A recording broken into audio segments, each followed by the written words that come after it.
ബാങ്കിൽ ബനാമി വായ്പാ തട്ടിപ്പ് നടത്തിയ കേസിൽ സിപിഎമ്മിനെ പ്രതിപട്ടികയിൽ ഉൾപ്പെടുത്തിയതോടെ പാർട്ടി കൂടുതൽ പ്രതിരോധത്തിൽ.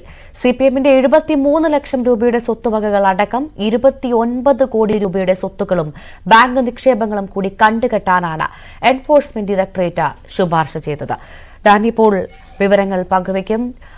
ഡാനി, എന്തായാലും വീണ്ടും കരുവന്നൂർ കേസ് ചർച്ചകൾ, കരുവന്നൂർ ബാങ്ക് തട്ടിപ്പ് കേസ് ചർച്ചകളിൽ ഇടപിടിക്കുമ്പോൾ ഈ ബനാമി വായ്പാ തട്ടിപ്പ് നടത്തിയ കേസിൽ സിപിഎം വീണ്ടും പ്രതിപട്ടികയിൽ ഉൾപ്പെട്ടതോടുകൂടി പാർട്ടി കൂടുതൽ പ്രതിരോധത്തിലാവുന്നു, അല്ലേ?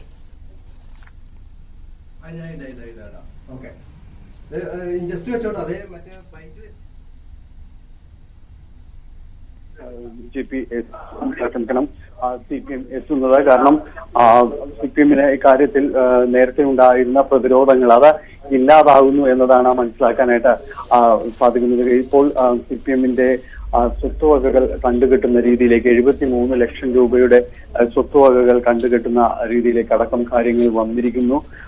അത് അത്തരം ഒരു നടപടികളിലേക്ക് ഇഡി കടന്നതോടെ അതിന്റെ ഒരു നേരത്തെ ഉണ്ടായിരുന്ന പ്രതിരോധങ്ങൾ അത് ഇല്ലാതാവുകയാണ്. അത് നിലവിൽ ഇത്തരം കാര്യങ്ങൾക്ക് കൃത്യമായ രീതിയിൽ തന്നെ ഉത്തരം നൽകേണ്ട ഒരു അവസ്ഥയിലേക്ക് വന്നിരിക്കുന്നു എന്നതാണ്.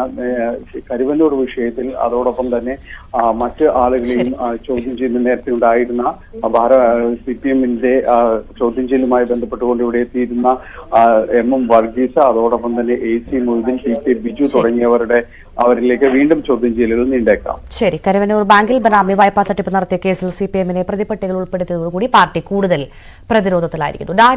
ഡാനി പോളാണ് വാർത്തയുടെ വിശദാംശങ്ങൾ പങ്കുവച്ചത്.